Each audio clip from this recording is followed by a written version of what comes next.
Hi friends,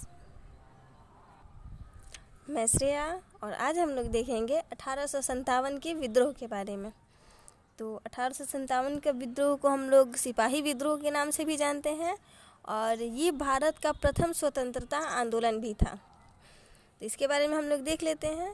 तो 1857 का विद्रोह किसी एक दिन के क्षोभ का परिणाम नहीं था, बल्कि इसके पीछे वर्षों से चली आ रही अंग्रेज़ों की शोषण एवं दमनात्मक नीति थी। अंग्रेज़ जो थे बहुत टाइम से भारतीयों पर शासन करते थे, उन पर अत्याचार करते थे, जिसके वजह से भारतीयों के मन में इसके प्रति विरोध उत्पन्न हुआ और बहुत दिनों से पनप रहे विद्रोह का यह परिणाम था। तो देखते हैं कि इसके कारण कौन कौन से थे। पहला कारण हम लोग मान सकते हैं कि ब्रिटिश शासन के प्रति असंतोष। तो विद्रोह का कारण भारत में ब्रिटिश नीतियों से उत्पन्न व्यापक असंतोष था। अंग्रेज़ों की विस्तार नीति से कई भारतीय शासकों और जमींदारों में असंतोष था। इनमें से कईयों के साथ अंग्रेज़ों ने सहायक संधि की थी, परंतु वे जब चाहे इस संधि को तोड़ देते थे। डलहौजी ने राज्य हड़प नीति को कड़ाई से लागू किया और इस नीति के तहत 1854 में झांसी पर अधिकार कर लिया। 1851 ईस्वी में पेशवा बाजीराव द्वितीय की मृत्यु के बाद अंग्रेज उनके दत्तक पुत्र नाना साहब को पेंशन देना बंद कर दिया। साथ ही मुग़ल बादशाह के बाद उनके किसी भी उत्तराधिकारी को बादशाह मानने से इनकार कर दिया। नई भू राजस्व व्यवस्था लागू कर भूस्वामियों के पुराने अधिकारों को समाप्त कर दिया। अब आप लोग के मन में ये बात आया होगा कि दत्तक पुत्र क्या होता है। तो दत्तक पुत्र उसको कहते हैं जिसको हम लोग गोद लेते हैं। जिन राजाओं की संतानें नहीं हुआ करती थी, वे जिन बच्चों को गोद लेते थे उन बच्चों को उनका दत्तक पुत्र कहा जाता था। ठीक है, अब देखते हैं कि किसानों एवं दस्तकारों की बर्बादी। तो अंग्रेज़ों द्वारा लागू की गई भूमि व्यवस्था से किसानों की हालत बदतर हो गई। इंग्लैंड में निर्मित माल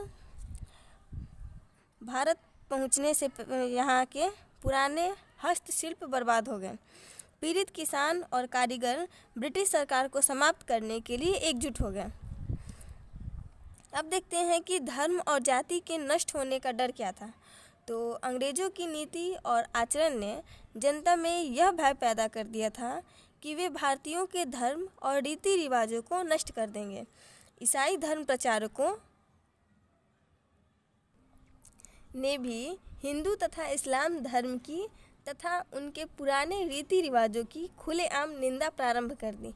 ईसाइयों द्वारा नए नए शिक्षण संस्थानों की स्थापना हुई, जिसे भारतीय जनता संदेह की दृष्टि से देखती थी।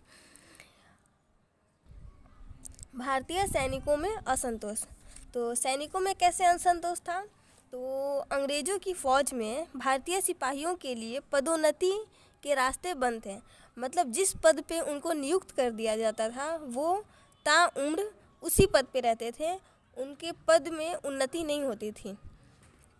अब है कि फ़ौज के ऊंचे पद यूरोपीय अफसरों के लिए सुरक्षित होते थे। मतलब कि ऊंचे ऊंचे जितने भी पद होते थे वे केवल यूरोपीय अफसरों को दिए जाते थे। अंग्रेज़ अपने सहायक संधियों को मनमाने तरीके से तोड़ देते थे। जो संधि वो लोग खुद ही करते थे, उस संधि को वो लोग अपने मन के हिसाब से चलाते थे और फिर उसको जब मन करता था उसको तोड़ देते थे। भारतीय और यूरोपीय सैनिकों के वेतन में काफ़ी अंतर होता था।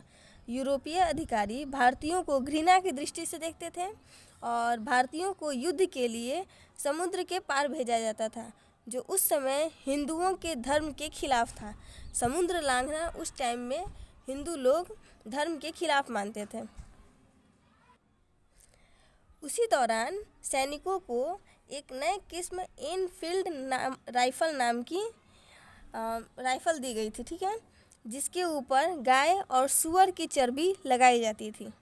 राइफल में कारतूस भरने के लिए पहले उस पर लगे कवर को दांतों से हटाना पड़ता था और चर्बी वाले इन कारतूसों के इस्तेमाल से हिंदू और मुसलमान दोनों सैनिकों की धार्मिक भावनाओं को ठेस पहुंचती थी। और सैनिकों ने कारतूस भरने से इनकार कर दिया, जिस कारण मेरठ में 85 भारतीय सैनिकों को जेल की लंबी सज़ा सुनाई गई।